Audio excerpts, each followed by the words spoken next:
Yeah.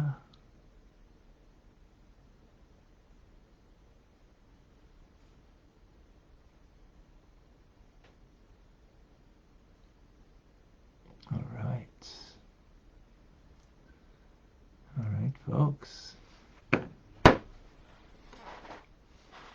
today we won't have problems like we had yesterday. No glitches, please.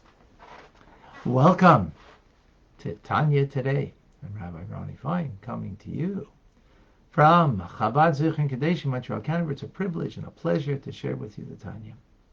We welcome Michael in Germany. Shalom.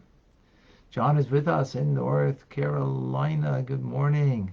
Diane is here with us in Arizona. Carlos in Costa Rica. Shalom. Eddie is in Washington State, bright and early. Clem in Brisbane, Australia, where it's very late. Eugenia in Calgary, where probably it's pretty cold. But Tanya warms up everything. Davida, Liba, they are with us in New York. Good morning. Rena in Colorado, welcome. Tim is with us in Texas. Simcha in Florida. Denise is with us in Long Island. We have Adam with us, Emiliana, Michael, Merle, Andrea. We have Yanatella Benta. We have Skywatch. We have Rachel in South Carolina. Edna, Antonio, Akoy in Peru. We have Lynn in Long Island has joined us in Indonesia. Adam is here. All right.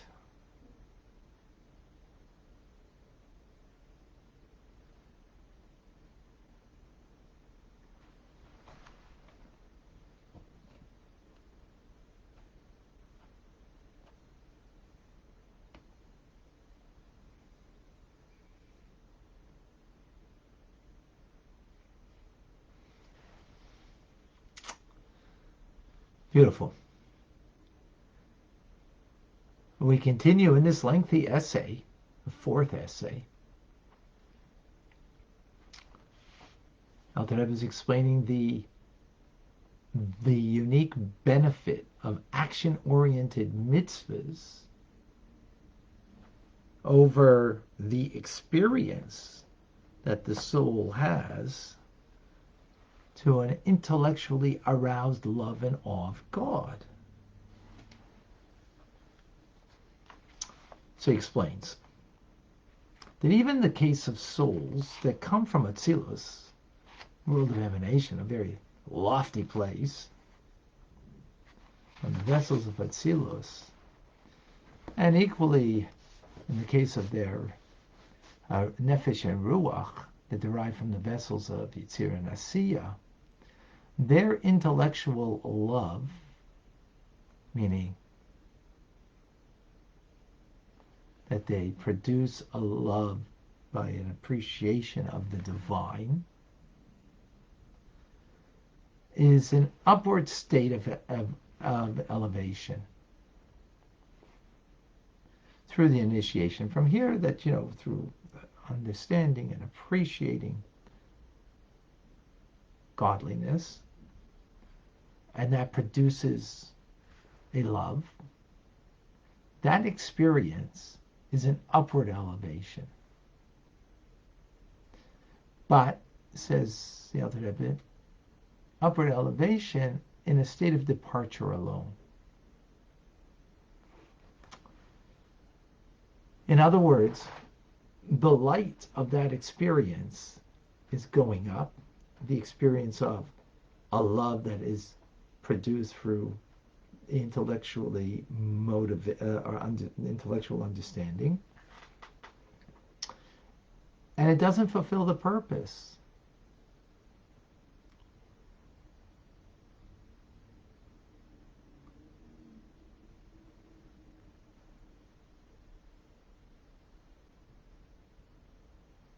Right.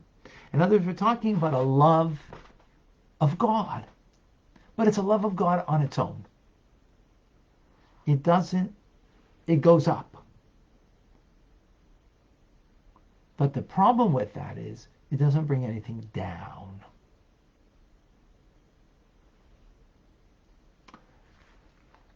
Because it is, the power of that love is a light that propels it, that it ascends upwards, but it doesn't bring anything down because it's just a light without a vessel, relatively speaking, in comparison to when you do a practical mitzvah, meaning a physical mitzvah. You are now also from down here elevating, but you're elevating a vessel, a container that can hold something. What can it hold? Well, through that elevation, you're bringing down a divine light into this world. And this is the entire purpose of being elevated, is in order to bring down into this physical world a descent of a divine light. So you need both things, elevation, but you need together with that, the elevation brings down and carries down a light of God down into this world. That's what a practical mitzvah does. Because what you're elevating is the vessel that will now become a container for the divine light that you bring down into this world through that act. Because an action is a container for the divine light that you draw down into this world. Also, when you study Torah, it's also like an action because you're speaking, right? And that's like an action, and therefore you're drawing down this divine light. This is the ultimate purpose of creation. The ultimate purpose is not a movement upwards, right? But it's to bring upwards in order to bring down a divine light downwards into this world. So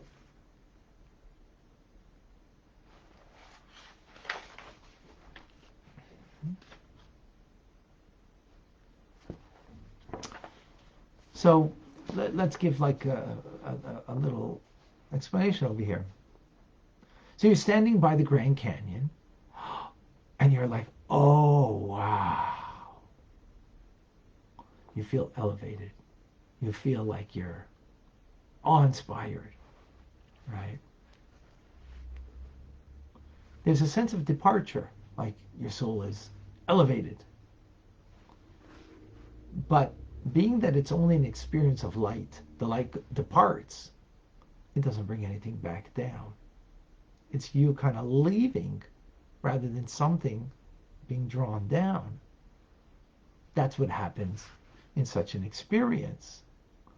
But if you were to connect it to a mitzvah by the Grand Canyon, right? In other words, it's not just the feeling that I'm having of meditating upon the greatness of God, and therefore I'm kind of losing myself in the elevation, the ascent upwards. But that's not the purpose. The purpose is not the experience and the feeling of departing this world. It's about moving upwards in a way that you are not just the light of your soul elevating, because a light can't contain anything. It needs a vessel. It should be in a manner that you're doing a mitzvah, because a mitzvah is a container. It will now draw down the light of God into this world. So if you're at the Grand Canyon and you're awe-inspired, go and do a mitzvah. Give tzedakah. Go put on film with another Jew at the Grand Canyon. In other words, to draw down, to make a vessel that what you're doing is an act that is elevating, but it's elevating not just the light of the experience, but the vessel to contain now the light of God that can be drawn down. Otherwise, it's just your feeling in the moment. And that's, God forbid, missing the point. As lofty as that feeling might be. And that is why the practical mitzvah is greater, because you do ascend with a sense of love and awe in the act of doing the mitzvah. But it's not just your soul light ascending, departing, but through the action that you're doing, that creates a vessel. Every action does that. Every words that when we express it does that, when we say words of Torah and express it. And that's the ultimate purpose. The ultimate purpose is not going up, but what goes up needs to come down with something. The divine light that we draw into this world, and to refine and elevate this world as a result. That's the uniqueness of the mitzvah versus just the intellectually inspired love and awe of God that is like, wow, at the Grand Canyon, by way of example. Now, this specific quality that we're talking about, we find also in Shabbos and Yom Kippur, when we have what is called Aliyas Ha'olamus, the elevation of the worlds. What does it mean? The world is elevated, meaning that the vessel of the world that contains, everything's got body and soul, vessel and light. So the vessel of the world in the state of Shabbos is elevated, right? But the elevation isn't the light of Shabbos, it's the vessel of Shabbos. Because if it was the light of Shabbos, then it would be departure. Remove yourself from here. Right? But it's a vessel.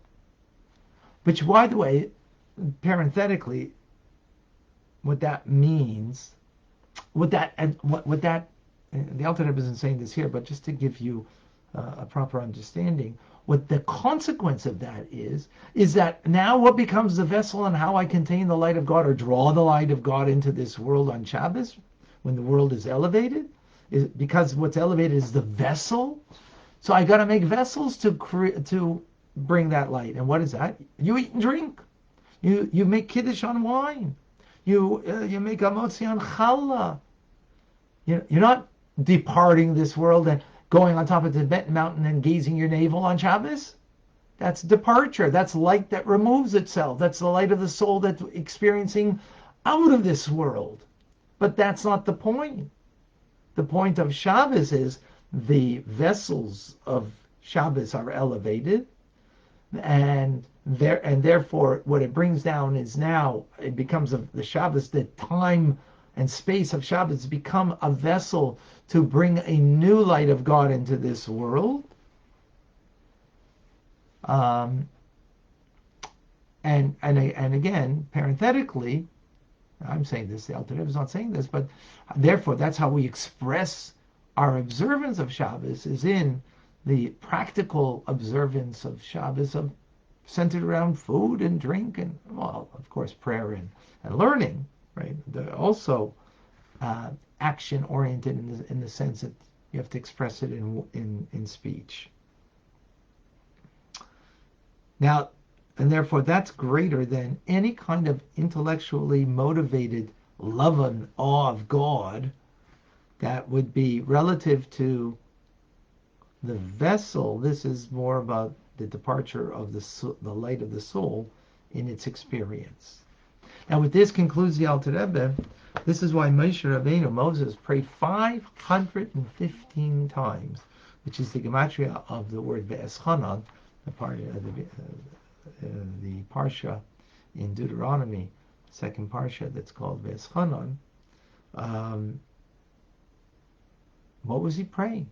For the privilege to enter the Holy Land. Why? Because there he could do practical mitzvahs. Because in the desert, practical mitzvahs were not yet part of the order of the day as they would be when they came into the Holy Land. So he wanted to be able to fulfill that, because a practical mitzvah is the entire purpose is to draw down divinity into this low world, right?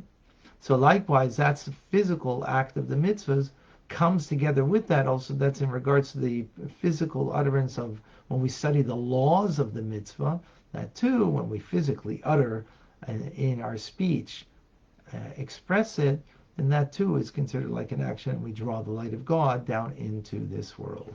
And that is today's Tanya. Do you have any questions? Any comments? Any thoughts?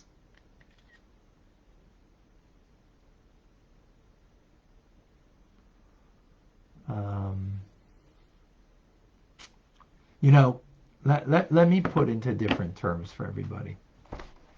The human condition is that we want the light in our lives, right? The spiritual light.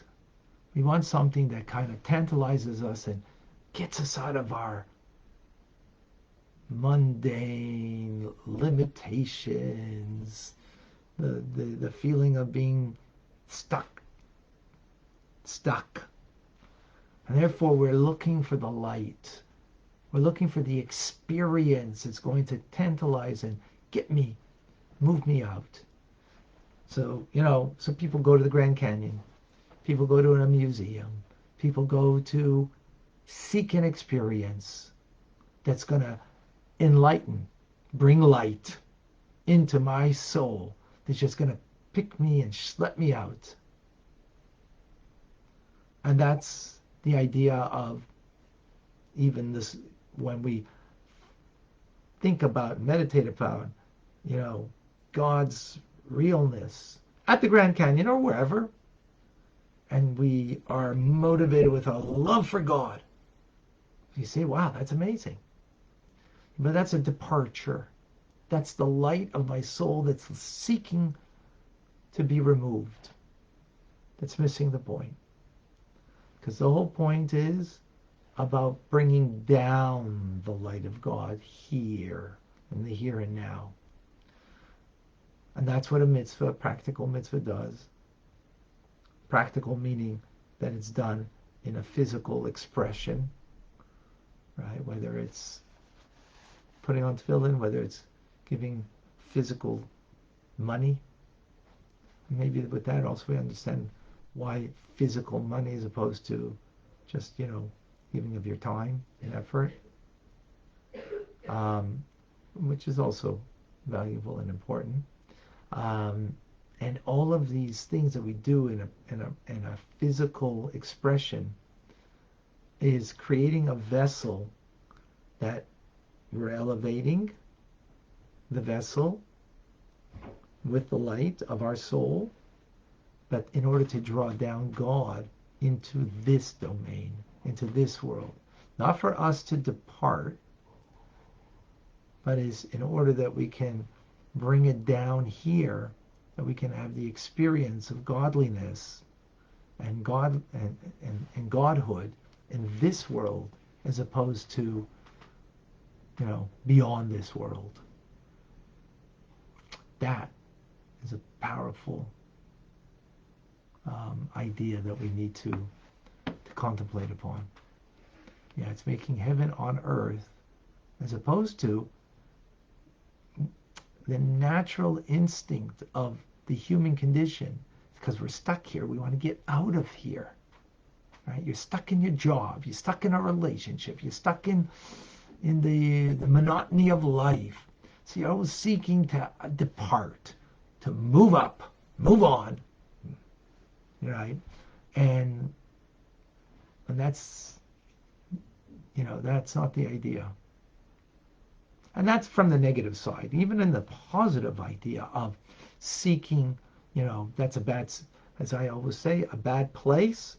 But now if you're in a good space, that good space is that you're seeking, again, the experience that is picking you up, rather than the act of the mitzvah. That is, of course, it's picking, but you're creating a vessel, because the act is a vessel. An action is the physical part of the mitzvah that you do. The physicality of it is like creating a vessel, a container to contain. So you're elevated, but you're elevated in order to draw down something greater into this world, into your life, but into the physical world at the same time. All right. John, when Moses would have been allowed into Holy Land without have elevated and purified all the 208 sparks in the Tohu. Yeah, that's why God didn't allow him in, because it wasn't time. Because whatever Moses does, whatever Moshe Rabbeinu does, has an eternity to it. He comes into the land, so he brings the eternal redemption. He's the Redeemer. So he would have brought eternal redemption. The world wasn't ready for it. Why? Because it needs to come more deeper from within the element of us, as opposed to inspired by him, by Moses. Thank you, John. Davida, when Mashiach comes and every day will be like a Shabbos, will our vessels be the same or elevated even more? Yeah, even more elevated, absolutely. Good questions. Okay. Anybody else has a question? Alan, please share it with us.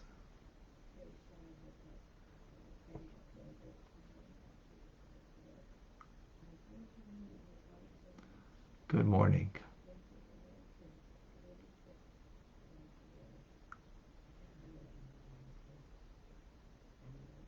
You're muted.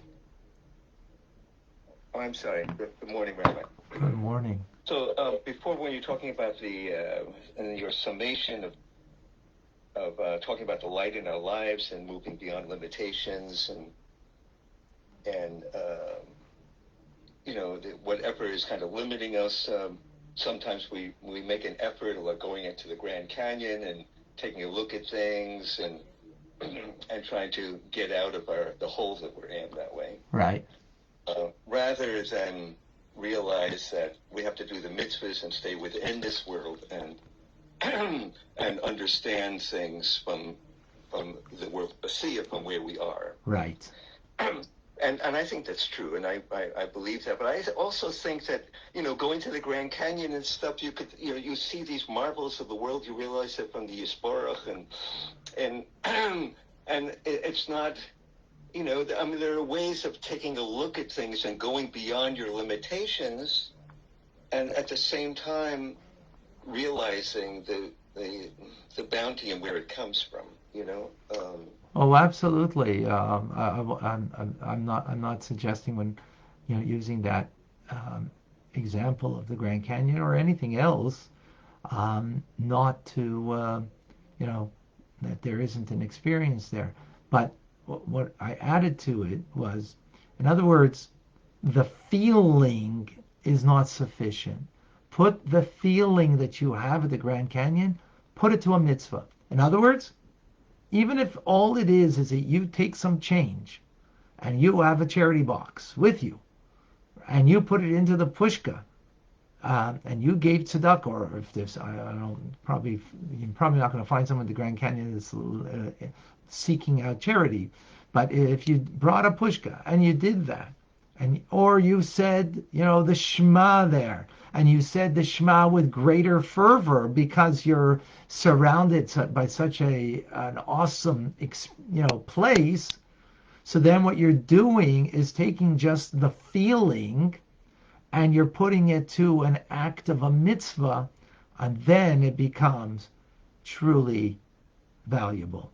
Otherwise, it can be just and it is just a fleeting moment of, your soul just being tantalized, which is, not the purpose.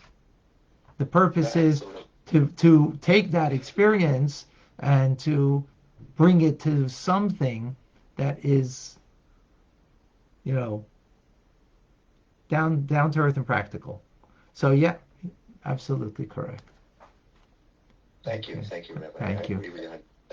So, Lori, we all, in the month of Kislev, have the schus to recognize the light all around us.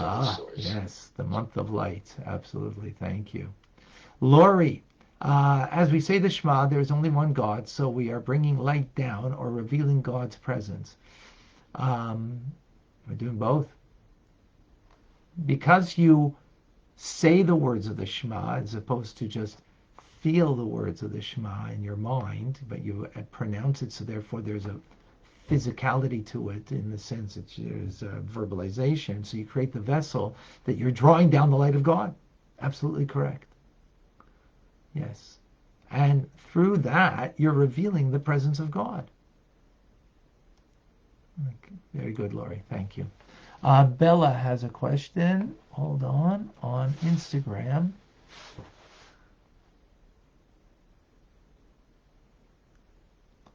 Does davening bring the light down through into this world? Yes, as I just explained, when you verbalize the prayer.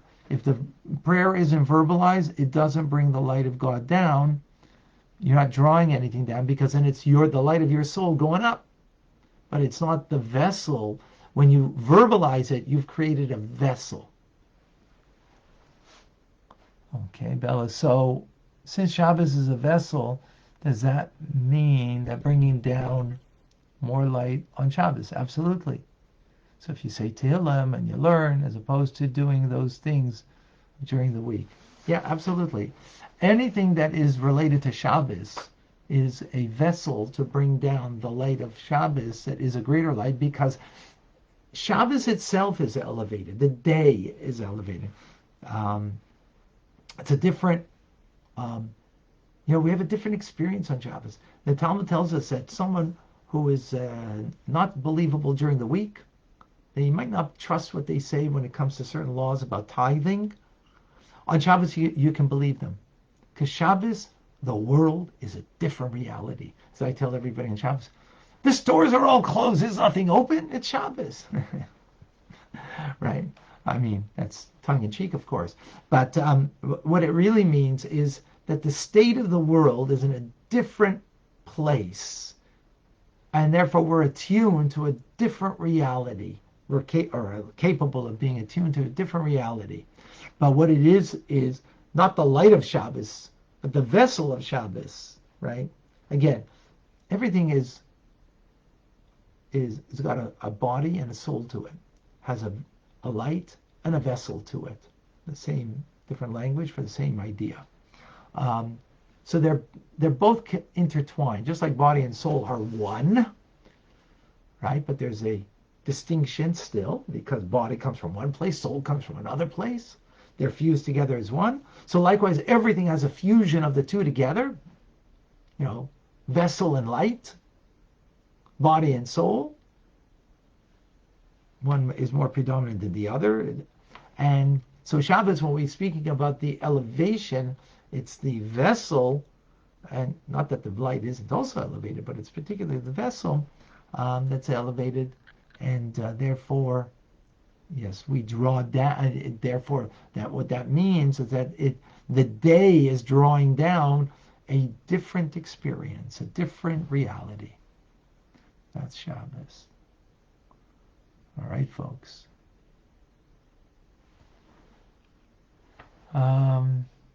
Beautiful. Okay.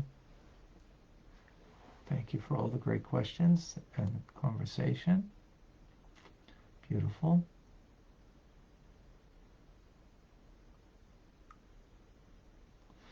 All right. Folks,